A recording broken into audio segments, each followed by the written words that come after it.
Hi welcome back to my YouTube channel. ಇವತ್ತು ದಾವಣಗೆರೆ ಬೆಣ್ಣೆ ದೋಸೆಗೆ ಆಲೂ ಪಲ್ಯ ಹೇಗೆ ಮಾಡೋದು ಅಂತ ನೋಡೋಣ. ಎಲ್ಲರೂ ಮಾಡೋ ಥರನೇ ಮಾಡ್ಬೋದು ಇವರು ಅಂತ ಅನ್ಕೋಬೇಡಿ. ದಾವಣಗೆರೆ ಬೆಣ್ಣೆ ದೋಸೆ ಹೇಗೆ ಮಾಡ್ತಾರೋ ಆ ಥರ ಮಾಡೋಣ ಆಲೂಗೆಡ್ಡೆ ಪಲ್ಯನ, ಆಯಿತಾ. ದಾವಣಗೆರೆ ಬೆಣ್ಣೆ ದೋಸೆಗೆ ಆಲೂಗೆಡ್ಡೆ ಪಲ್ಯಕ್ಕೆ ನಾನು ಇವಾಗ 3 ಆಲೂಗೆಡ್ಡೆನ ತೊಗೊಂಡಿದ್ದೀನಿ. ಅರ್ಧ ಅರ್ಧ ಕಟ್ ಮಾಡಿ ಕುಕ್ಕರಲ್ಲಿ ಹಾಕಿ ಕೂಗಕ್ಕೆ ಇಟ್ಟಿದ್ದೀನಿ. ಒಂದು 2 ವಿಷಿಲ್ 3 ವಿಷಿಲ್ ಸಾಕು. ಈಗ ನೀರನ್ನ ಏನಕ್ಕೆ ಇಟ್ಟಿದ್ದೀನಿ ಅಂತ ಯೋಚನೆ ಮಾಡ್ತಾ ಇದ್ದೀರಾ? ನೀರಲ್ಲಿ ಇವಾಗ ನಾವು ಈರುಳ್ಳಿನ ಹಾಕಬೇಕು. ಈರುಳ್ಳಿ ಹಾಕೋಕ್ಕೂ ಮುಂಚೆ ನಾನು ಉಪ್ಪು ಹಾಕ್ತಾ ಇದ್ದೀನಿ. ನೀರು ಒದಿಯಕ್ಕೆ ಇಟ್ಟಿದ್ನಲ್ವಾ, ಅದಕ್ಕೆ ಉಪ್ಪು ಹಾಕಿ ಈರುಳ್ಳಿನ ಹಾಕ್ತಾ ಇದ್ದೀನಿ. ಈರುಳ್ಳಿ ಎಲ್ಲನೂ ಸ್ವಲ್ಪ ಬೇಯಿಸ್ಕೊಳ್ಳಿ, ಅಂದರೆ ಕಲರ್ ಚೇಂಜ್ ಆಗೋವರೆಗೆ ಬೇಯಿಸ್ಕೊಳ್ಳಿ ಸಾಕು, ಅಷ್ಟೇ. ಏನು ಇವರು ಒಂಥರ ವಿಚಿತ್ರವಾಗಿ ಮಾಡ್ತಾ ಇದ್ದಾರೆ ಅಂತ ಅನ್ಕೋಬೇಡಿ.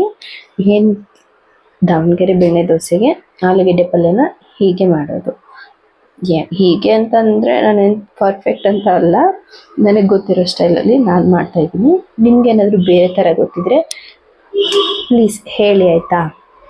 ನೀಟಾಗಿ ಸ್ವಲ್ಪ ಅದನ್ನು ಸ್ಪೂನಿಂದ ಆ ಕಡೆ ಈ ಕಡೆ ಮಾಡಿ ಒಂದೊಂದು ಬೇಯಲ್ಲ ಆ ಥರ ಆಗ್ಬೋದು. ಅದಕ್ಕೋಸ್ಕರ ಸ್ವಲ್ಪ ಬೇಯಿಸ್ಕೊತಾ ಇದ್ದೀನಿ ಅಷ್ಟೇ.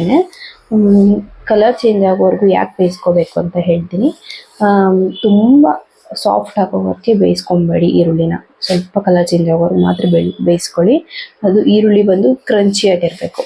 ನೋಡಿ, ನಾನು ಕೈಯಿಂದ ನೀಟಾಗಿ ಮಾಡೋಕ್ಕಾಗಲ್ಲ ಅಂದ್ಬಿಟ್ಟು ಮಂತಾಡ್ತಾರಲ್ಲ, ಮಜ್ಜಿಗೆ ಮಂತಾಡ್ತಾರಲ್ಲ, ಅದರಲ್ಲಿ ನಾನು ಅದ್ರ ಸಹಾಯದಿಂದ ಸ್ಮ್ಯಾಶ್ ಮಾಡ್ಕೊತಾ ಇದ್ದೀನಿ. ಅದ್ರ ಸಹಾಯದಿಂದ ನಾನು ನೀಟಾಗಿ ಸ್ಮ್ಯಾಶ್ ಮಾಡ್ಕೊತಾ ಇದ್ದೀನಿ.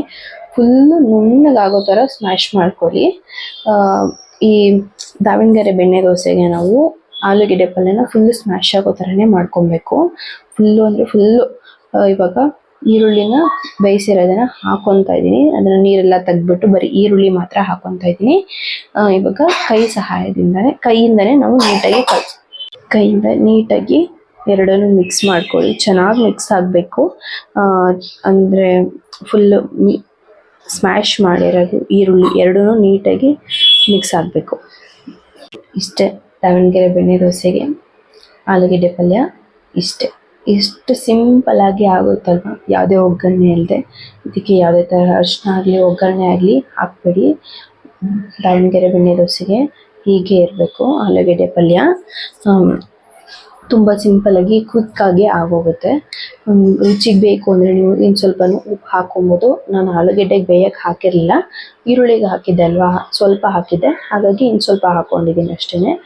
ನೆಕ್ಸ್ಟ್ ವಿಡಿಯೋದಲ್ಲಿ ನಾನು ದಾವಣಗೆರೆ ಬೆಣ್ಣೆ ದೋಸೆಗೆ ಚಟ್ನಿ ಹೇಗೆ ಮಾಡೋದು ಅಂತ ಹೇಳ್ಕೊಡ್ತೀನಿ. Thanks for watching.